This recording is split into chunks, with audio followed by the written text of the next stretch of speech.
L-am pus pe soțul meu să aleagă între mine și mama lui. Dar nu mă judecați înainte de a-mi afla povestea. Eram căsătorită cu soțul meu de 3 ani. Aveam o fetiță minunată împreună și simțeam că Dumnezeu mă iubește enorm de mult, deoarece îmi dăruise un soț tare bun și o fetiță precum un îngeraș. Soțul meu era harnic și familist, iubitor și tare înțelegător. Oricine îl cunoștea, știa cât de bun este. Multe dintre prietenele mele îmi spuneau adesea că am avut mare noroc în dragoste, deoarece am un soț cum multe femei și-ar dori să aibă. Îi mulțumeam lui Dumnezeu zilnic pentru soțul și pentru fetița mea. Însă după 3 ani de căsnicie, l-am pus pe soțul meu într-o situație tare dificilă. I-am spus să aleagă între mine și mama lui, iar el s-a întristat cumplit. Mi-a spus: "Cum poți să-mi ceri așa ceva? De unde ți-a venit asta? Și de ce ai vrea să aleg între tine și mama mea?" Atunci i-am spus soțului meu: "Te rog să iei loc." Soțul meu m-a privit îndelung, apoi s-a așezat pe canapea și, sătulă de tot ce trăiam, i-am spus: "Ți-am ascuns adevărul, deoarece nu am vrut să te întristez, dar am realizat că tot ceea ce țin în sufletul meu doar pentru a nu răni pe nimeni, mă rănește de fapt foarte tare pe mine. De 2 ani mama ta îmi face viața un calvar. Când tu pleci la muncă, ea vine la mine și îmi reproșează că nu curăț casa așa cum ar trebui, că nu fac mâncare gustoasă, că nu îngrijesc bine copilul, că nu ar trebui să-mi fac unghiile. Chiar dacă eu nu mă dau decât cu un lac simplu de unghii și lista cu reproșuri nu se termină aici. Este cu mult, mult mai lungă. Sunt atât de multe lucruri pe care ea mi le-a reproșat, încât aș putea să scriu o carte. Iar eu am tăcut și am îndurat, din respect față de ea, din iubire față de tine și de fetița noastră, și din dorința de a fi totul bine și de a avea liniște și înțelegere în casa noastră. Dar astăzi a fost picătura care a umplut paharul.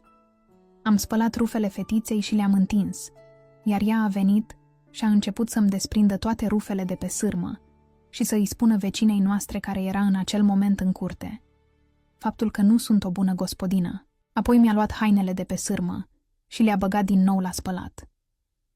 Când am rugat-o să nu se mai bage în viața noastră și să mă lase să fac lucrurile în felul meu, mi-a spus că ea are dreptul să spună și să facă ce vrea în casa noastră, deoarece ea ți-a dat banii de mobilă.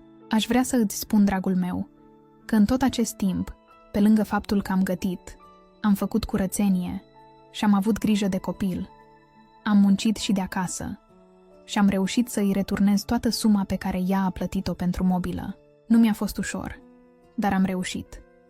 Am crezut că astfel mă va lăsa în pace, dar a continuat. Vine la mine și îmi comandă zilnic să-i fac cafea, să-i gătesc, iar apoi îmi spune că nimic din ceea ce fac nu este bine. Dragul meu, te iubesc enorm, dar trebuie să alegi. Ori eu, ori mama ta. Eu nu mai suport. Când soțul meu a auzit tot ceea ce i-am spus, pur și simplu era uluit. El nu știa nimic despre ceea ce trăiam eu.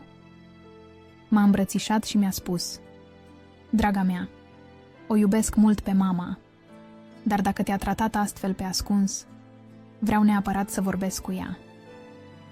Atunci soțul meu a sunat-o pe mama sa și a invitat-o la noi. Când a ajuns, soțul meu a început să-i spună totul. Atunci mama sa i-a spus: "Femeia aceasta nu este potrivită pentru tine. Ți-am ales eu una potrivită."